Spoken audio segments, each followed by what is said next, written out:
मोल है। अब हम मोल कैसे निकालेंगे? मोल कौन सा होता है, ये हमें पता है कि मोल का फार्मूला क्या होता है, number of moles is equal to mass, ठीक है ना, number of moles of a substance, number of moles of a, ठीक है ना, atomic mass, number of moles, कोई से भी नंबर ऑफ मोल हैं, number of mole of substance, number of mole of, ठीक है ना, molecular mass, number of mole of, हमने नंबर ऑफ सब्सटेंस कोई से भी नंबर ऑफ मोल्स निकाले, number of atomic mass unit, number of element में, नंबर ऑफ एटम्स में आ जाएंगे, नंबर ऑफ एटम्स हमने निकालने होंगे एलिमेंट, जब हम एलिमेंट जब आएगी, सब्सटेंस जब कंपाउंड आएगी तो उसमें number of molecules, number of ionic compounds, number of covalent compounds आएंगे, यानी कि number of moles of each substance is equal to the mass of each substance over mass of each molar mass, ठीक है ना, ये ठीक है ना, कोई सी भी यहाँ पर सब्सटेंस आ जाए एलिमेंट, ठीक है ना। अब जब हमने मैस फाइंड करना है तो मोलर मैस इधर तकसीम हो रहा है, उधर जाके मल्टीप्लाई हो जाएगा, moles multiply by molar mass, ठीक है ना, ये हमारे पास मैस भी आ गया। अब सब्सटेंस दो तरह की होती है, एक एलिमेंट और एक कंपाउंड होती है। एलिमेंट में, एलिमेंट जो से होते हैं वो सिर्फ एटम से मिलकर बने होते हैं, और एटम से एटॉमिक निकला है, एटम से एटॉमिक निकला है, ठीक है। आप ऐसे भी याद रख सकते हैं, जब एलिमेंट आएगा तो उसका हमने एटॉमिक मास फाइंड करना है। जब कंपाउंड आएगा तो कंपाउंड की दो किस्में हैं, मॉलिक्यूलर मास और कोवलेंट, मॉलिक्यूलर कंपाउंड और कोवलेंट कंपाउंड, आयनिक और कोवलेंट। मॉलिक्यूलर और कोवलेंट कंपाउंड, ठीक है ना, जब हम इसकी बात करेंगे तो मॉलिक्यूलर मास आएगा, मॉलिक्यूलर मास यानी कि AMU आएगा, एटॉमिक मास यूनिट आएगा, ठीक है। फिर सेम इसी तरीके से फार्मूला मास है, फार्मूला मास से फार्मूला यूनिट, ठीक है ना। जब हम मॉलिक्यूलर कंपाउंड की बात करेंगे तो मॉलिक्यूलर कंपाउंड का जब हमने एटॉमिक मास निकालना होगा तो हम उसे कहेंगे मॉलिक्यूलर मास, और जब हमने आयोनिक कंपाउंड की बात करनी होगी तो आयोनिक कंपाउंड का फार्मूला यूनिट कहलाता है, आयोनिक कंपाउंड और फार्मूला यूनिट कोई सा भी कह लो, एम्पिरिकल फार्मूला और फार्मूला यूनिट हम पीछे पढ़ कर आए हैं, ठीक है। फार्मूला यूनिट, ठीक है ना, तो जब हमने आयनिक कंपाउंड का फार्मूला एटॉमिक मास निकालना है तो फार्मूला मास आ जाएगा, उसे कहेंगे formula mass. Atomic mass unit इसे कहेंगे एटॉमिक मास यूनिट, इसे भी कहेंगे, दोनों एटॉमिक मास यूनिट, ठीक है।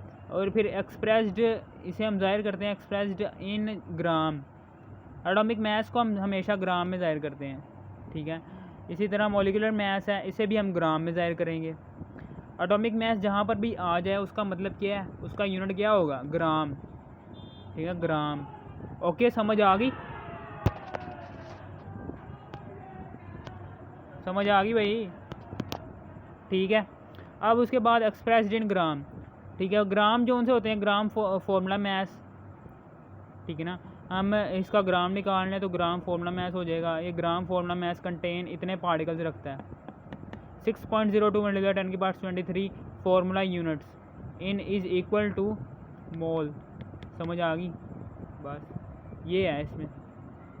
इसमें क्या है, मॉलिक्यूलर मास है, मॉलिक्यूलर मास में एटॉमिक मॉलिक्यूलर मास क्या लो, एटॉमिक मास यूनिट, ठीक है ना, ये ग्राम होता है, gram molecular mass, gram molecular mass में हाँ कंटेन कितने पार्टिकल्स, 6.02 × 10⁻23 पार्टिकल्स होते हैं, मॉलिक्यूल्स होते हैं, और ये मॉलिक्यूल्स जो होते हैं ये मोल पर मोल के इक्वल होते हैं, is equal to the mole, ठीक है। समझ आ गई आपको, ओके, समझ आ गई बेटा, ऐसे करना है और कुछ भी नहीं है यहाँ पर। फिर इसी तरीके से एलिमेंट है, एलिमेंट में कहा जब हमने एटॉमिक मास निकालना है तो उसको एटॉमिक मास यूनिट को हम ग्राम्स में ज़ाहिर करते हैं, ग्राम एटॉमिक मास बन जाएगा, और इस ग्राम एटॉमिक मास में कितने पार्टिकल्स होंगे, 1 मोल के इक्वल, 6.02 × 10⁻23 एटम्स, ये is equal to the mole होंगे। बस यहाँ पर भी यही बात की गई है कि जब अब मैं एक खुलासा बता देता हूँ कि इस शेड्यूल में कहा क्या जा रहा है, जो सा मैंने चार्ट बनाया है इसमें कहा क्या जा रहा है। इसमें हमने सिर्फ इतना कहना है कि सब्सटेंस है, एक सब्सटेंस में हम कोई सी भी सब्सटेंस ले लें, एलिमेंट ले लें, एलिमेंट में एटॉमिक मास आ जाएगा। कंपाउंड में दो चीज़ें आती हैं, मॉलिक्यूलर आयनिक कंपाउंड और कोवलेंट कंपाउंड, या फिर कोवलेंट कंपाउंड को हम मॉलिक्यूलर कंपाउंड भी कहते हैं। आयनिक कंपाउंड की बात होगी तो आयनिक कंपाउंड में फार्मूला मैस आ जाएगा। कोवलेंट कंपाउंड की कोवलेंट और मॉलिक्यूलर कंपाउंड की बात आएगी तो मॉलिक्यूलर मैस आ जाएगा। इसी तरीके से एलिमेंट है, एलिमेंट की में एटम्स होते हैं तो एटम की बात आएगी तो एटॉमिक मैस आ जाएगा। बस सिर्फ ये नाम की हेरा फेरी है। Atomic mass, molecular mass, formula mass, unit जहाँ पर भी मैस लिखा आ जाए, फार्मूला मैस, ठीक है ना, मॉलिक्यूलर मैस, फार्मूला मैस का, ठीक है ना। बस ये नाम एक दूसरे से मुख्तलिफ हैं, बाकी इनके unit atomic mass unit, atomic mass unit, atomic mass unit, ये भी एटॉमिक मैस यूनिट है, ये भी एटॉमिक मैस यूनिट है, ये भी एटॉमिक मैस यूनिट है। इन तीनों के ठीक है ना यूनिट सेम है ग्राम, इन तीनों के यूनिट भी सेम है ग्राम, और हर एक ग्राम में और हर ठीक है ना, और यानी कि ग्राम, ठीक ना।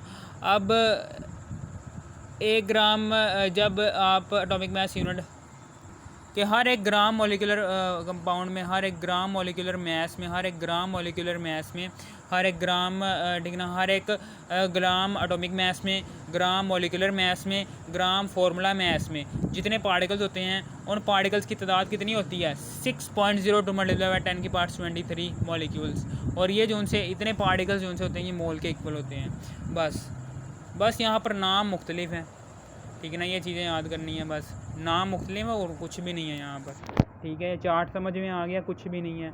ये चार्ट खुद भी बना सकते हैं, ज़ुबानी भी बना सकते हैं। ये बड़ा लग रहा होगा लेकिन ये मुश्किल नहीं, आसान है, ज़ुबानी ही बंदा बना सकता है।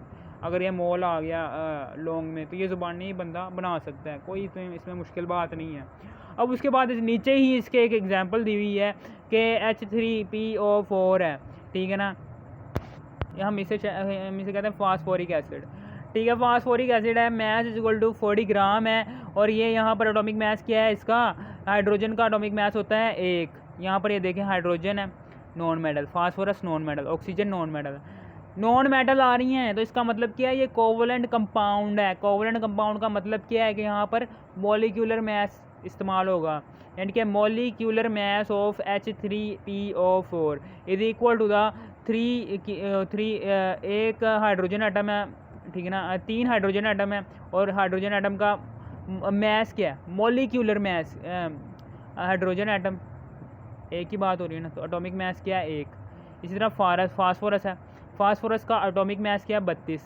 इसी तरह ऑक्सीजन है, ऑक्सीजन का ठीक है ना 16 होता है ठीक है ना, हम जो भी एटॉमिक मैस कह लें।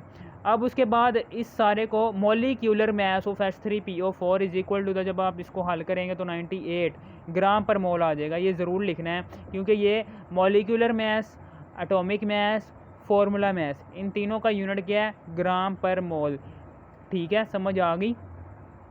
ओके हो गया? कोई भी नहीं है इसमें, कुछ भी नहीं है। आपने बस एक बात याद रखनी है कि मोल है, हमने मोल फाइंड करने हैं। तो mole is equal to the mass over molar mass. यहाँ पर उसने मैस भी दिया हुआ है, ये हमने मोलर मैस, ये हमने क्या निकाला? Molar mass. ये क्या है? Molar mass. Molar mass, molar mass का मतलब समझ आ गई है ना कि मोलर मैस, मोल क्या होता है कि जिसमें 1 ग्राम मैंने अभी आपको बताया कि 1 ग्राम एटॉमिक मैस ले लो, 1 ग्राम फार्मूला मैस ले लो, 1 ग्राम मॉलिक्यूलर मैस ले लो। इन तीनों 1 ग्राम में जितने पार्टिकल्स होंगे 6.02 मल्टीप्लाई 10 की पावर 23, ठीक ना, उन पार्टिकल्स को कहते हैं जी मोल। अब उस मोल को हम मोलर मैस भी कह देते हैं। कुछ भी नहीं है इसमें। Mass over molar mass, mass 40 है, मोलर मैस क्या है? मोलर मैस क्या है इसका? ये हमने निकाला है molar mass, molar mass, molar mass, ये मोलर मैस है, ठीक है। आपने तो अभी कहना है जी नो सर ये तो हमने वो निकाला है, क्या नाम है, फॉर्मूला, ये तो हमने वो निकाला है मॉलिक्यूलर मैस निकाला है। तो ये मोलर मैस कहाँ से आ गया? आप ये कह सकते हैं molar mass of covalent, molar mass of covalent compound, ठीक है ना। एक कोवलेंट कंपाउंड का मोलर मैस है ये, ठीक है ना। बस नाम चेंजेस है, नाम बस आपने याद रखने हैं और कुछ भी नहीं है इसमें, ठीक है ना। इज इक्वल टू द 40 है मैस, मोलर मैस में ये दर्ज करेंगे, तो इन दोनों को तकसीम करेंगे और ये, यानी कि 1 मोल में 0.408 ग्राम होते हैं, इतने ग्राम होते हैं। समझ आ गई आपको? बस 1 मोल में इतने ग्राम होते हैं।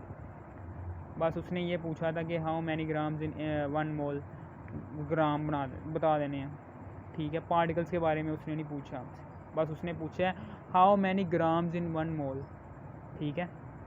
हमने बस मोल का फार्मूला लगाना है और मोल का फार्मूला लगाने के बाद ग्राम्स निकाल लेने हैं और कुछ भी नहीं करना, ठीक है।